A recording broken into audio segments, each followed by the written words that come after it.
بسم اللہ الرحمن الرحیم۔ السلام علیکم خواتین و حضرات، اردو ٹیچر میں آپ کو خوش آمدید۔ دوستو، آج ہم بات کریں گے بھارت کے جاسوس کلبھوشن یادو کی پاکستان میں ایکٹیویٹیز اور پاکستانی ایجنسی ISI نے اس کو ٹریک کر کے کس طرح گرفتار کیا۔ اس کے ساتھ ساتھ ہم آپ کو یہ بتائیں گے کہ کلبھوشن یادو کو پھانسی کیوں نہیں دینی چاہیے، اس میں پاکستان کا فائدہ کیا ہے۔ لیکن ویڈیو کی شروعات سے قبل ہمیشہ کی طرح آپ سے یہ درخواست کریں گے کہ آپ ریڈ سبسکرپشن بٹن پر کلک کر کے ہمارے سبسکرائبر ضرور بنیں اور اس کے ساتھ ساتھ بیل آئیکن کو پریس کرنا مت بھولیں تاکہ آپ تک ہماری آنے والی تمام ویڈیوز کے نوٹیفیکیشن باقاعدگی سے پہنچتے رہیں۔ ڈیئر لسنرز، کلبھوشن یادو کوئی عام جاسوس نہیں ہے۔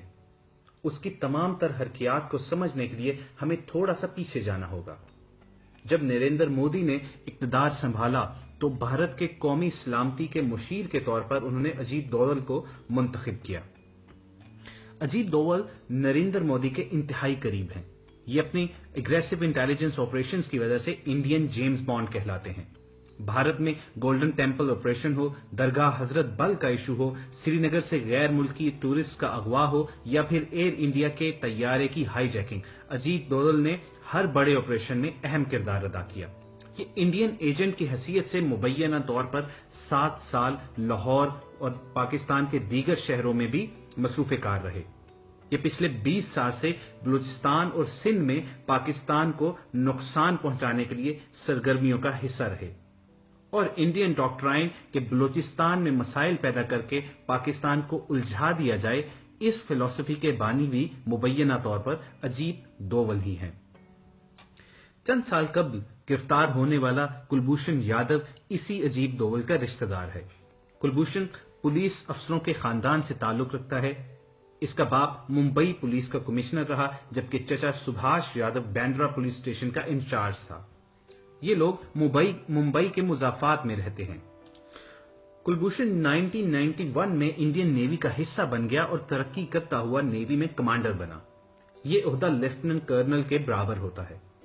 13 دسمبر 2001 کو جب انڈین پارلیمنٹ پر حملہ ہوا تو کلبھوشن یادو نے اس حملے کے بعد را جوائن کرنے کا فیصلہ کیا۔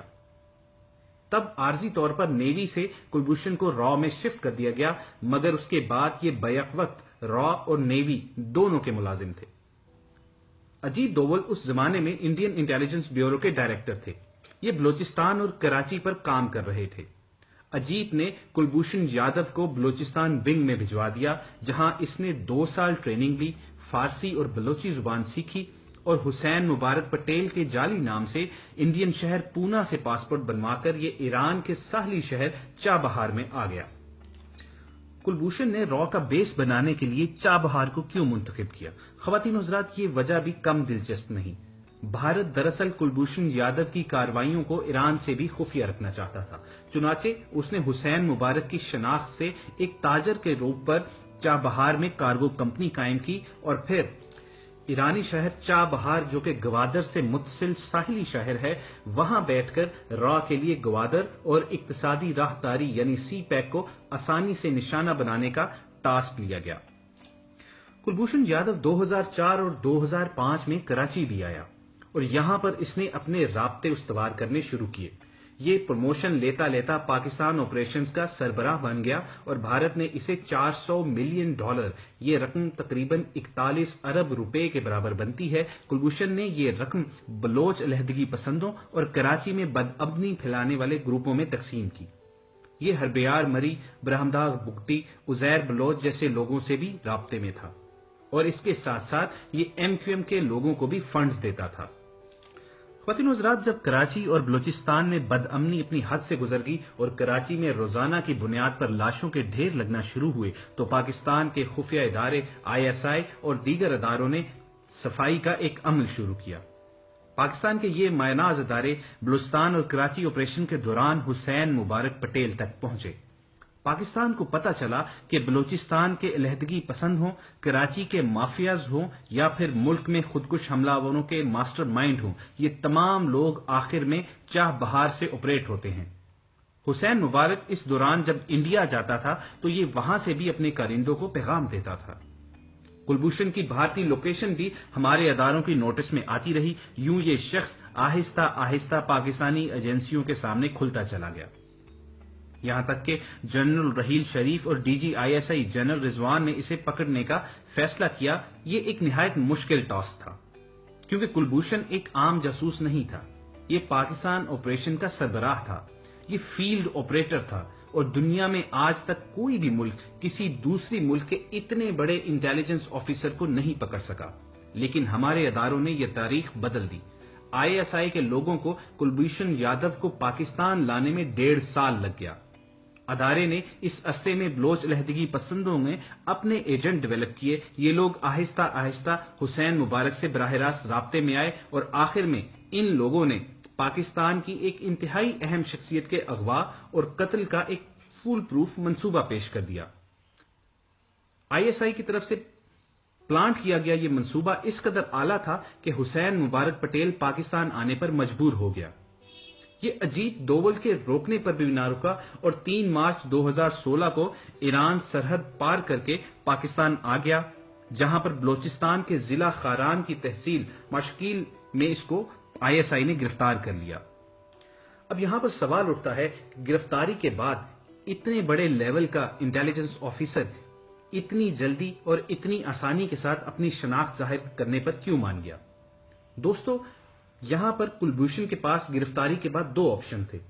یا تو وہ حسین مبارک پٹیل کی جعلی شناخت پر ڈٹا رہتا، ٹارچر سہتا، مار کھاتا اور اسی طرح گمنامی میں دنیا سے گزر جاتا، یا پھر یہ خود کو فوج کا حاضر سروس آفیسر ڈکلیئر کرتا اور قانون کے مطابق تمام مراعات حاصل کرتا. کلبھوشن سمجھدار تھا. اس نے دوسرا آپشن لیا اور اپنی تمام شناخت کھول کے رکھ دی. یوں پاکستان میں اسے جنگی مجرم کا سٹیٹس دینے اور اسے حاضر سروس آفیسر کی تمام مراعات دینے پر مجبور کر دیا گیا. کلبھوشن یادو ایک اچھا بچہ بن کر اپنے سارے رابطے پاکستان کے حوالے کرنا شروع ہو گیا. اس کی اطلاعات پر ملک کے مختلف حصوں سے 400 کے قریب لوگ گرفتار ہوئے. اسلحے کی باریک کھیپ برآمد ہوئی اور ایم کیو ایم اور پیپلز امن کمیٹی میں چھپے ملک دشمن عناصر بھی سامنے آئے. کلبھوشن را کے 13 اہم لوگوں سے بھی رابطے میں تھا. یہ ان سے براہ راست احکامات لیتا تھا. یہ لوگ بھی سامنے آ گئے. تفتیش کے دوران کلبھوشن نے ان لوگوں کو فون بھی کرائے اور ان کی گفتگو بھی ریکارڈ کی گئی. پاکستانی مجرموں نے بھی کلبھوشن سے رابطوں، فنڈز، اسلحہ اور مختلف آپریشنز کا اعتراف کیا. پاک فوج نے آرمی ایکٹ 1923 کے تحت کلبھوشن کا فیلڈ جنرل کورٹ مارشل کیا اور اسے 10 اپریل کو سزائے موت سنا دی. اب یہاں سوال یہ اٹھتا ہے کہ سینکڑوں لوگوں کا قاتل ہونے کی وجہ سے جب آئی ایس آئی نے نہایت ہی چالاکی سے ڈبل گیم کر کے کلبھوشن یادو کو پاکستان بلوایا اور اسے رنگے ہاتھوں گرفتار کیا اور اس کے بعد پھانسی کی سزا ملنے کے باوجود ابھی تک کلبھوشن یادو کو مارا کیوں نہیں گیا؟ یا پاکستان نے اسی وقت اس کو مار کیوں نہیں دیا؟ یہ تمام مسئلہ اٹھانے کی ضرورت کیوں پیش آئی؟ تو دوستو، یہاں یہ بات آپ کو بتانا نہایت ضروری ہے کہ سینکڑوں لوگوں کو شہید کرنے کے بعد کلبھوشن یادو یہاں پر قاتل کے ساتھ ساتھ پاکستان کے لیے ایک محسن بھی ثابت ہوا. مرے ہوئے کلبھوشن یادو کی بجائے زندہ کلبھوشن یادو پاکستان کے لیے زیادہ فائدہ مند ہے. ہوا یوں کہ جب یہ خبر لیک کی گئی تو پہل بھارت نے کلبھوشن یادو کو اپنا شہری ماننے سے انکار کیا، مگر اس کی فیملی اور اپنے شہریوں کے پریشر پر اور کلبھوشن یادو کی گرفتاری اور سزائے موت کے بعد بھارت خوفناک مسائل میں الجھ گیا. اقوام متحدہ کی سیکیورٹی کونسل کی قرارداد 1373 کے تحت کسی دوسرے ملک میں ریاستی دہشت گردی خوفناک جرم ہے. پاکستان کلبھوشن کے اعترافات اور ثبوت سیکیورٹی کونسل میں لے جائے گا، جس کے بعد بھارت کے لیے جواب دینا مشکل ہو جائے گا. اس کے ساتھ ساتھ جب بھارت کی حکومت کے اوپر اپنے شہریوں کی طرف سے پریشر بلڈ ہوگا کہ کلبھوشن کی سزائے موت رکوائی جائے تو بھارت اس معاملے کو عالمی عدالت میں لے گیا ہے. عالمی عدالت نے فی الحال اس معاملے پر سٹے آرڈر دے دیا ہے، لیکن بھارت کو کلبھوشن کی سزائے موت کو کالعدم کروانے کے لیے اور کلبھوشن کو بچانے کے لیے اسے اپنا شہری تسلیم کرنا ہوگا اور اس کے ساتھ ساتھ اسے اپنا حاضر سروس فوجی آفیسر ماننا ہوگا. چنانچہ اس وقت پاکستان نے نہایت ہی چالاکی کے ساتھ بھارت کو پچھلے قدموں پر دھکیل دیا ہے اور سفارتی محاذ پر اسے ہر لحاظ سے شکست دے دی ہے. دوستو اس میں کوئی شک نہیں ہے کہ کلبھوشن یادو کی گرفتاری اور زندہ رہنے سے پاکستان مضبوط ہوا ہے۔ کراچی میں قائم شدہ امن، ایم کیو ایم کے 3 حصے اور پیپلز امن کمیٹی کا زوال یہ کلبھوشن کی گرفتاری کا نتیجہ ہے۔ یہ اس کی پرووائڈ کی گئی معلومات تھیں جس نے کراچی کے حالات بہتر بنائے۔ بلوچستان میں بھی امن ہو رہا ہے اور فراری بھی ہتھیار پھینک رہے ہیں۔ اور یہ سلسلہ ابھی تک رکا نہیں ہے کیونکہ پاکستان کلبھوشن یادو کی مدد سے بھارت کو بلوچستان میں ہر محاذ پر شکست دیتا آ رہا ہے اور اس کے ساتھ ساتھ کلبھوشن کا دماغ استعمال کرتے ہوئے بھارت کی ہر اسٹریٹجی سے 2 قدم آگے ہی رہتا ہے۔ اس کے علاوہ خواتین و حضرات، کلبھوشن کے زندہ رہنے سے بھارت مزید سفارتی مسائل میں الجھا دیا گیا ہے۔ بھارت میں سٹیزنز کا پریشر بڑھنے کے بعد، یعنی اس کے شہریوں کا پریشر بڑھنے کے بعد، بھارت کو کلبھوشن یادو کو زندہ رہنے کے لیے اپیل دائر کرنا ہوگی، لیکن اس اپیل کے لیے پہلے اسے کلبھوشن کو اپنا شہری تسلیم کرنا ہوگا، جس کے تحت بھارت عالمی سطح پر بھی مزید پریشر میں آ جائے گا۔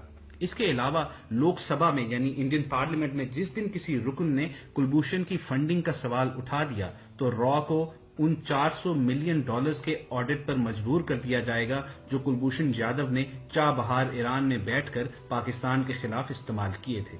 اس کے ساتھ ساتھ بھارتی قومی سلامتی مشیر اجیت ڈوول نے کس قانون کے تحت اپنے ایک عزیز کو پاکستان آپریشن کا سربراہ بنایا، یہ سوال بھی ان سے پوچھا جائے گا۔ اس کے ساتھ ساتھ نہ صرف انڈیا میں بلکہ پوری دنیا میں را کی اہلیت پر بھی سوال اٹھیں گے اور رسوائی ہوگی کہ جس ملک کا ڈائریکٹر جنرل لیول کا آفیسر نہ صرف دوسرے ملک کے اندر سے گرفتار ہو جائے بلکہ وہ چند گھنٹوں کے اندر اندر اپنے پورے ادارے کی تمام خفیہ معلومات بھی اس ملک کے حوالے کر دے، اس ملک کے خفیہ ادارے کی کیا عزت بچتی ہے۔ تو یہ تھا وہ پورا پس منظر جس میں ہم نے آپ کو یہ بتایا کہ کلبھوشن یادو کو کس طریقے سے ڈبل گیم کرتے ہوئے ISI نے پاکستان بلایا اور پھر اسے رنگے ہاتھوں گرفتار کیا اور پھر اسے زندہ رکھ کر کس طرح بھارت کو بیک فٹ پر دھکیل دیا گیا ہے۔